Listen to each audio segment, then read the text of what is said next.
ذرائع سے یہ خبر چلائی گئی کہ جسٹس طارق محمود جہانگیری کو کام کرنے سے بھی روک دیا گیا۔ سپریم کورٹ نے ماضی میں کئی بار اپنے فیصلوں میں یہ واضح طور پہ قرار دیا تھا کہ سپریم کورٹ یا ہائی کورٹ کے جج کو کام کرنے سے کسی صورت بھی روکا نہیں جا سکتا، چاہے کہ ان کے خلاف سپریم جوڈیشل کونسل میں شکایت کیوں نہ ہو، جج اپنا کام سے اس کو کوئی دوسرا جج یا دوسرا بینچ نہیں روک سکتا۔ اس کی ایک مثال افتخار محمد چودھری کے خلاف جنرل مشرف کا 9 مارچ 2007 کا ایک ریفرنس ہے جس میں کرپشن کے الزامات تھے، اور اس کے بعد زبردستی ان کو ان کے چیمبر میں جانے سے روکا گیا، ان کے گھر والوں کو ان کے گھر میں محبوس کیا گیا، اور جسٹس جاوید اقبال نامی ایک موقع پرست جج جو بعد میں نیب کے چیئرمین بھی بنا، وہ قائم مقام چیف جسٹس بن گیا اور جوڈیشل کونسل کی سربراہی بھی پکڑ لی، اور پھر جوڈیشل کونسل کی کارروائی بھی شروع ہوئی، مگر اس تمام جنرل مشرف کے ریفرنس کو اور جوڈیشل کونسل کی اس کارروائی کو جو ہے جس کے اندر افتخار محمد چودھری کو کام سے روک دیا گیا تھا بطور چیف جسٹس، اس کو سپریم کورٹ میں چیلنج کیا گیا، اور 20 جولائی کے فیصلے میں وہ ریفرنس اٹھا کے باہر پھینکا سپریم کورٹ نے، اور کہا کہ سپریم کورٹ کا یا ہائی کورٹ کا کوئی بھی جو جج ہوتا ہے وہ اپنی آئینی ذمہ داریاں ادا کر رہا ہوتا ہے اور اس کو کام سے نہیں روکا جا سکتا۔ اور اس فیصلے کے آنے کے بعد سپریم کورٹ میں اور بہت سارے ججز کے خلاف جو ریفرنسز آتے رہے ان کو چیلنج کیا جاتا رہا، اور جوڈیشل کونسل میں کارروائیاں بھی ہوتی رہی جس میں قاضی فائز عیسیٰ کے خلاف بھی ایک ریفرنس آیا تھا، مگر افتخار محمد چودھری کے فیصلے کے بعد آج تک کسی بھی جج کو سپریم کورٹ نے کام سے نہیں روکا، اور نہ ہی جوڈیشل کونسل کو کبھی اتنی ہمت ہوئی جس کی سربراہی چیف جسٹس آف پاکستان کرتے ہیں کہ وہ سپریم کورٹ یا ہائی کورٹ کے کسی جج کو جو ہے جوڈیشل کونسل روک سکے۔ تو کارروائی ہوتی رہی، انکوائری ہوتی رہی، پروسیڈنگ ہوتی رہی، لیکن جج کو کام سے نہیں روکا گیا۔ اب یہ چیف جسٹس سرفراز ڈوگر اور جسٹس اعظم خان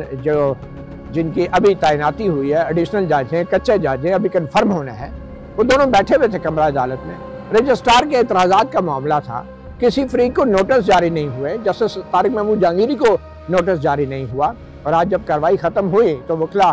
جو رہنما تھے جنہوں نے ایم جے ٹی وی کو بعد میں انٹرویو بھی دیا، جو آپ ایم جے ٹی وی پہ دیکھ سکتے ہیں، وہ بالکل بڑے سکون سے انہوں نے بتایا کہ آج کی کارروائی جو ہے اس میں یہ حکم آیا کہ جوڈیشل کونسل کا جب تک فیصلہ نہیں آتا، کیونکہ یہ بھی بتایا گیا تھا کہ جسٹس جہانگیری کے خلاف جوڈیشل کونسل میں بھی ایک ریفرنس پینڈنگ ہے، تو ہائی کورٹ نے یہ فیصلہ دیا کہ جوڈیشل کونسل کے فیصلہ آنے تک یہ جو جسٹس طارق محمود جہانگیری کے خلاف کارروائی ہے مزید آگے نہیں بڑھائی جائے گی، یعنی کہ اعتراضات کے اوپر بھی فیصلہ نہیں ہوا۔ اس کے باوجود بھی جب عدالتی کارروائی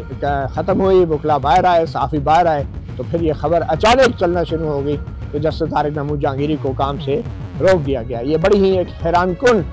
صورتحال ہے، اور پہلی دفعہ ایسا ہوا ہے کہ ہائی کورٹ کے جو ججز ہیں انہوں نے اپنے ایک ساتھی جج کو محض اس بنیاد پہ کام کرنے سے روک دیا ہے کہ ایک ریٹ درخواست کسی ایک وکیل نے ڈال دی، اور اس نے یہ کہا تھا کہ جو جج صاحب نے کام سے روکا جائے۔ اب اس ریٹ درخواست پہ رجسٹرار اعتراض لگا چکا ہے کہ یہ قابل سماعت نہیں ہے، تو جب وہ درخواست قابل سماعت نہیں ہے تو اس ریٹ درخواست میں جو استدعا کی گئی تھی اس کو کیسے مان لیا گیا؟ درخواست ابھی ٹیک اپ ہی نہیں ہوئی، ابھی تو اعتراضات ٹیک اپ ہوئے ہیں کہ کیا یہ سنی بھی جا سکتی ہے یا نہیں، تو وہ اعتراضات بھی ابھی برقرار ہیں۔ وکلا تنظیموں کے عہدیداروں کو تسلی دی گئی کہ ہم ابھی ان اعتراضات کو ختم نہیں کر رہے، کچھ بھی نہیں کر رہے، ابھی نوٹس بھی نہیں کر رہے، جب کریں گے آپ کو بتائیں گے، اور پھر یہ معاملہ ایک قسم کا پینڈ کر دیا گیا تھا، لنک کر دیا گیا تھا جوڈیشل کونسل کی کارروائی سے۔ وہ بھی غلط تھا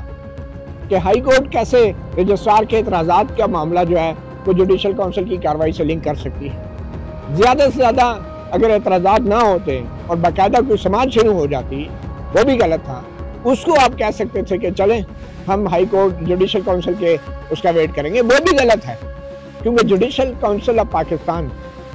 سپریم جوڈیشل کونسل جو ہے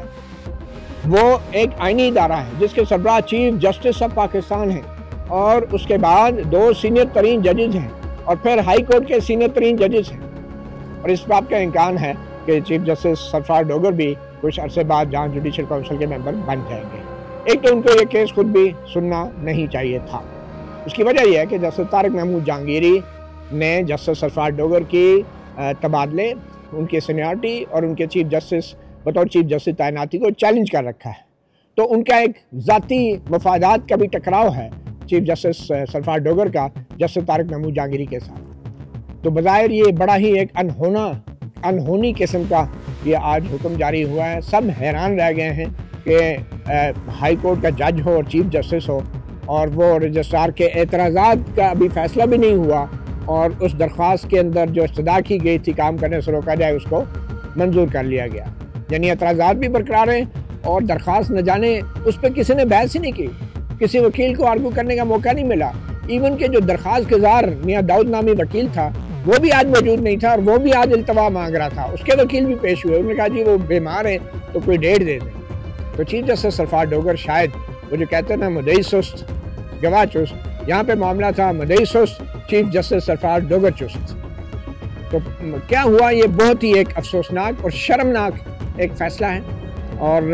اس کے بعد اس میں ایک اور اہم بات اس فیصلے کی یہ ہے کہ چیف جسٹس سرفراز ڈوگر اور جسٹس محمد اعظم نے 2 عدالتی معاون بھی مقرر کر دیے۔ آج تک یہ نہیں ہوا کہ معاملہ رجسٹرار کے اعتراضات کا ہے اور ان اعتراضات کے اوپر بھی ڈیسیژن کے لیے عدالتی معاون مقرر کر دیے گئے، یعنی کہ اتنی جلدی ہے۔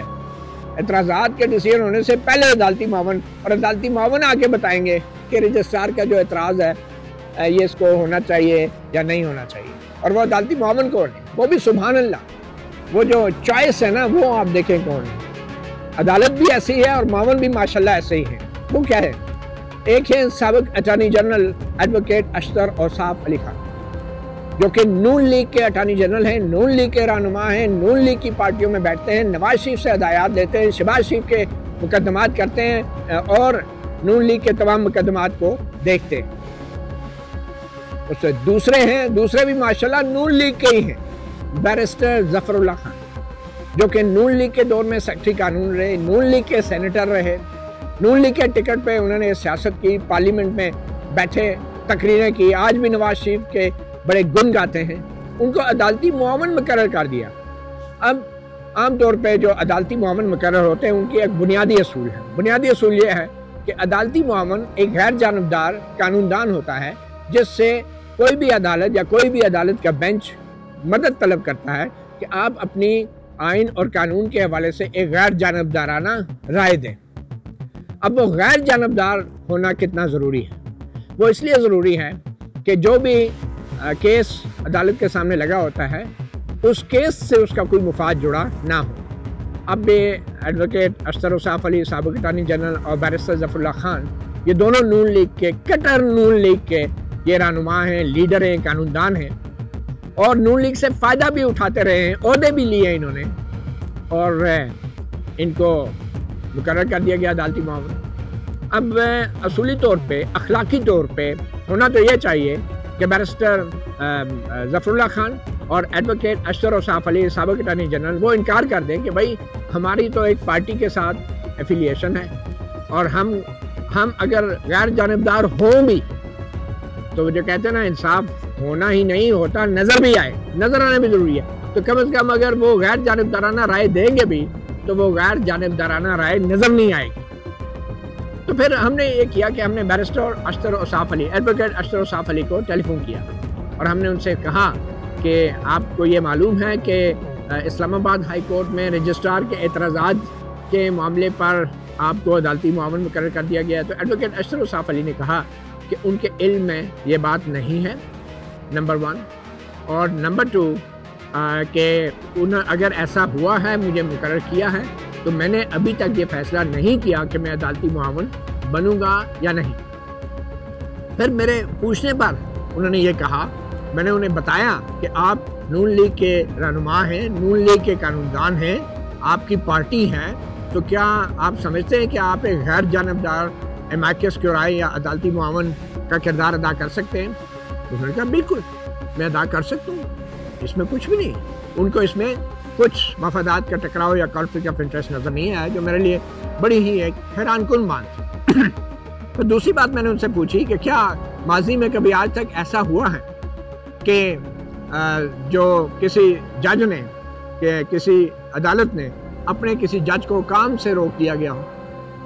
پہلے تو کچھ سوچتے رہے، پھر انہوں نے کہا ہاں ہاں بالکل ہوا ہے، اور انہوں نے مثال کیا دی انہوں نے مثال دی 1997 میں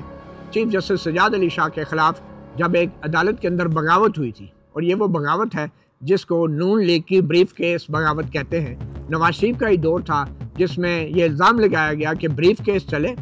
اور different Quetta bench, Peshawar bench میں اپنے ہی چیف جسٹس سجاد علی شاہ کے خلاف فیصلے آنا شروع ہو گئے، اور اینڈ پہ 2 سپریم کورٹس بن گئی تھی، 2 کاز لسٹیں بن گئی تھی، سپریم کورٹ ٹوٹ گئی تھی، سکوت سپریم کورٹ ہو چکا تھا، اور آخر میں جو بڑا بینچ تھا سپریم کورٹ کا اس نے سجاد علی شاہ کو چیف جسٹس کے عہدے سے ہٹا دیا۔ بنیاد یہ تھی کہ ان کی تعیناتی غلط تھی، وہ اس لیے کہ وہ سینئر نہیں تھے، کیونکہ سجاد علی شاہ نے ایک سپریم کورٹ کے بینچ میں ہی فیصلہ دیتے ہوئے کہا تھا کہ سینیورٹی ضروری ہے، مگر ساتھ یہ بھی کہا تھا کہ اس کا اطلاق مستقبل سے ہوگا یعنی کہ اپنی انہوں نے تعیناتی پھر بھی، لیکن وہ فیصلہ صرف سجاد علی شاہ کا نہیں تھا، پوری کورٹ کا تھا، اور بعد میں پھر کورٹ کے اندر سے وہ جج ٹوٹنا شروع ہوئے، اور پھر اس کے بعد یہ فیصلے آئے، تو مثال دی گئی سجاد علی شاہ کی، ان کو بھی ہٹایا گیا۔ تو میں نے اشرف اوصاف علی ایڈوکیٹ سے کہا کہ وہ تو سپریم کورٹ نے تو نہیں ہٹایا تھا، وہ تو ایک لارجر بینچ بن گیا، اس وقت تو 2 سپریم کورٹ بن گئی تھی، تقسیم ہو گئی تھی۔ انہوں نے کہا کہ سپریم کورٹ تو اصل میں وہ تھی جو بڑا بینچ، یعنی کہ ان کا یہ کہنا تھا کہ آئندہ بھی اگر زیادہ جج اکٹھے ہو جائیں گے تو چیف جسٹس کو اٹھا کے باہر پھینک دیں گے۔ تو یہ انہوں نے ایک مثال دی، اور پھر جب میں نے کہا کہ یہ سپریم کورٹ کے جو فیصلے ہیں کہ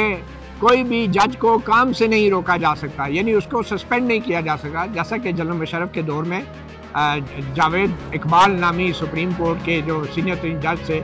انہوں نے سسپینڈ کر دیا تھا اور چیف جسٹس افتخار محمد چودھری کو روک دیا تھا۔ تو ایڈوکیٹ اشرف اوصاف علی سابق اٹارنی جنرل کا یہ کہنا تھا کہ سپریم کورٹ نے جوڈیشل کونسل کو کہا تھا کہ وہ نہیں روک سکتی کسی بھی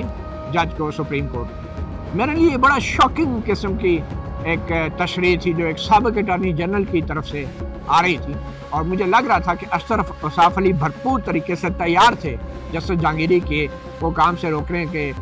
فیصلے کا دفاع کرنے کے حوالے سے، گو کہ انہوں نے کہا میں نے فیصلہ نہیں کیا، مجھے پتہ نہیں تھا، مجھے علم نہیں ہے، میں ابھی سوچوں گا میں معاون بنوں یا نہ بنوں۔ مگر بہرحال مجھے حیرت اس لیے ہوئی کہ سپریم کورٹ کا جو فیصلہ تھا کہ جوڈیشل کونسل نے افتخار محمد چودھری کو غلط طور پہ کام کرنے سے روکا، وہ فیصلہ اس لیے نہیں تھا کہ جوڈیشل کونسل نہیں روک سکتی تھی،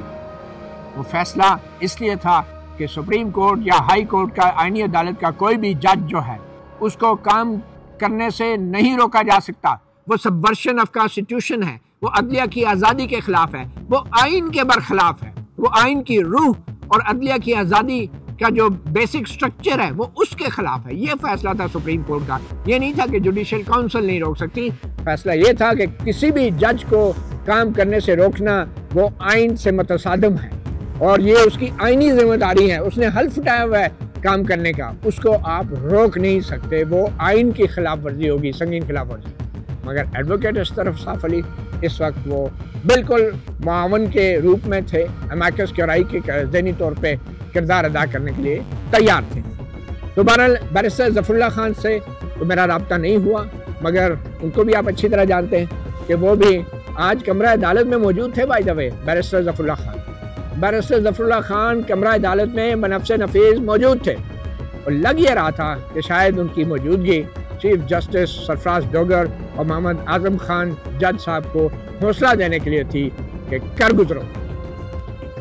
اور آخر بینچ نے وہ کر دیا۔ اور مجھے یاد پڑتا ہے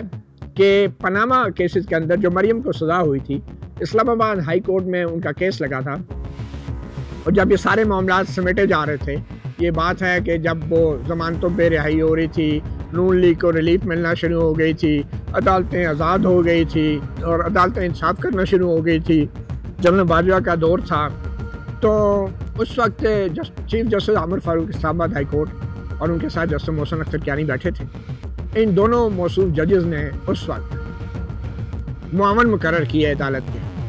مریم نواز اور ان کے خلاف مقدمات لگے تھے کیپٹن صفدر کے خلاف، اور معاون کون تھے؟ معاون جو تھے وہ اعظم نذیر تارڑ، ماشاءاللہ نون لیگ کے آج وزیر قانون ہیں، نون لیگ کے سینیٹر ہیں، نون لیگ کے کارکن ہیں اور لیڈر ہیں، اور ان کو چیف جسٹس عامر فاروق اور جسٹس محسن اختر کیانی نے معاون مقرر کیا۔ نون لیگ کے بندوں کو، وکیلوں کو، کارکنوں کو، اگر میں کہوں ملازموں کو تو وہ غلط نہیں ہوگا،